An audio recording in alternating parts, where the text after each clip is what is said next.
পণ্যভর্তি container বন্দরের ভিতর না করে বেসরকারি অফডকগুলোতে খালাসের সিদ্ধান্ত নিতে যাচ্ছে চট্টগ্রাম বন্দর কর্তৃপক্ষ। এজন্য অনুমোদন চেয়ে জাতীয় রাজস্ব বোর্ডকে চিঠিও দিয়েছে তারা। সিদ্ধান্তকে স্বাগত জানিয়ে অফডকগুলোর সক্ষমতা বাড়ানোর তাগিদ দিয়েছেন বন্দর ব্যবহারকারীরা। চট্টগ্রাম থেকে আরও জানাচ্ছেন সৈয়দ তামিম মাহমুদ।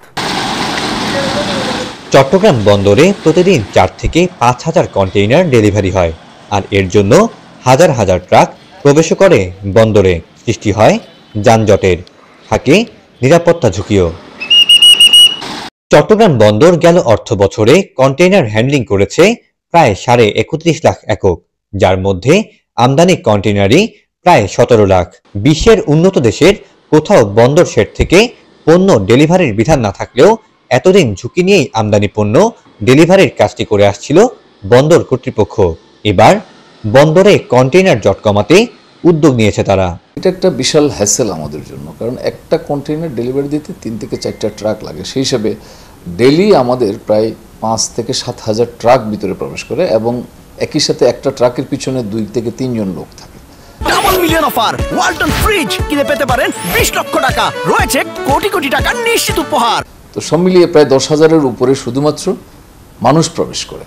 তো পোর্টকে যদি আমরা হ্যাসেল মুক্ত রাখতে চাই, জঞ্জাল মুক্ত রাখতে চাই এবং অপারেশন আরও স্মুথ করতে চাই, তাহলে এই ইনসাইড দ্য পোর্ট ডেলিভারিটা বাইরে নেওয়ার কোনো বিকল্প নেই। আমরা এখন সবগুলো আইটেম যেন অফডক থেকে ডেলিভারি হয়, সেজন্য এনবিআর এর কাছে আমরা পত্র দিয়েছি। তার আগে অফডকগুলোকে এই কাজের চাপ নেয়ার উপযোগী করার তাগিদ ব্যবসায়ীদের। চট্টগ্রাম বন্দর থেকে একটি পণ্য ডেলিভারি দিতে যে খরচ হয় আমদানি পণ্য, চট্টগ্রামের বন্দরের বাইরে কোনো প্রাইভেট ডিপো থেকে সেই পণ্যটা ডেলিভারি দিতে গেলে প্রায় তার থেকে 4 থেকে 5 গুণ বেশি খরচ দিতে হচ্ছে। তো এই যে আর্থিক একটা আপনার ব্যবধান, সেটি আমদানিকারক যারা আছেন তারা বহন করবেন কি না, এবং এই আমদানির খরচটা কিন্তু পর্যায়ক্রমে ভোক্তার উপরে যেয়ে পড়বে। এখন বাংলাদেশে যে পরিমাণ আমদানি পণ্য আসে এবং রপ্তানি পণ্য যায়, সেই পরিমাণ কিন্তু আমাদের কোনো প্রাইভেট ডিপো বা ওয়ারহাউস গড়ে ওঠে নাই। হঠাৎ করে যদি একটা সিদ্ধান্ত নেওয়া হয় আর আমাদের যে সার্ভিসটা যদি আমরা না পাই, তাহলে কিন্তু সেই ক্ষেত্রে আমাদের অর্থনীতিতে কিন্তু একটা বিরূপ প্রভাব পড়ার সম্ভাবনা আছে। এবছর অফডকগুলো আমদানি কন্টেইনার হ্যান্ডলিং করেছে প্রায় 2.5 লাখ একক।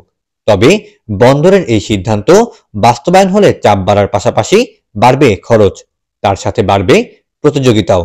তবে এতে ব্যবসায়ীরা লাভবান হবে বলে জানালেন বাংলাদেশ ইনল্যান্ড কন্টেইনার ডিপো অ্যাসোসিয়েশনের এই কর্মকর্তা। প্রথম পর্যায়ে চট্টগ্রাম বন্দর কিন্তু সকল এফসিএল আমদানি পণ্যবাহী কন্টেনার অফডকে দেয়ার একটা প্রস্তাবনা করেছে, এবং আমরা মনে করি এমত অবস্থায় যদি সকল আমদানি পণ্যবাহী কন্টেনার অফডকে দেয়া যায়, তাহলে কিন্তু অফডকগুলো সেই সব আমদানি পণ্যবাহী কন্টেনার বর্তমানে হ্যান্ডেল করতে পারবে না। তবে এই অর্ডারটা বা এই পারমিশনটা যদি দেয়া থাকে, তবে আগামী 1 বছরের মধ্যে অফডক সেক্টরে নতুন অফডক যেমন আসবে, তেমনি এক্সিস্টিং যে অফডকগুলো আছে তারা তাদের ক্যাপাবিলিটি বৃদ্ধি করবে। অন্যদিকে সকল আমদানি পণ্যবাহী কন্টেনার যদি অফডক থেকে ডেলিভারি নেওয়া হয়, কন্টেনারবাহী জাহাজের টার্নারাউন্ড টাইম কিন্তু অনেকাংশে হ্রাস পাবে। সুতরাং যদিও অফডকে আমদানি পণ্য ডেলিভারি নিলে কিছুটা তাদের খরচ বাড়বে, কিন্তু জাহাজের ভাড়া হ্রাস হওয়ার দিক থেকে তারা অনেক বেশি লাভবান হবেন। বর্তমানে 38 ধরনের আমদানি পণ্য হ্যান্ডেল করছে দেশের বেসরকারি অফডকগুলো। বর্তমানে দেশের 21টি অফডক মিলে রপ্তানি কন্টেনার হ্যান্ডলিং করে প্রায় 10.5 লাখ একক, আর আমদানি কন্টেনার হ্যান্ডলিং করে প্রায় 4.5 লাখ। এই সিদ্ধান্ত বাস্তবায়ন হলে বাড়বে এর সংখ্যা। তাই অনুমোদনের অপেক্ষায় থাকা অফডকগুলোকে দ্রুত অনুমোদন দেওয়ার পাশাপাশি এই খাতে নতুন বিনিয়োগের কথা বলছেন সংশ্লিষ্টরা। সৈয়দ তামিম মাহমুদ, এটিএন বাংলা, চট্টগ্রাম।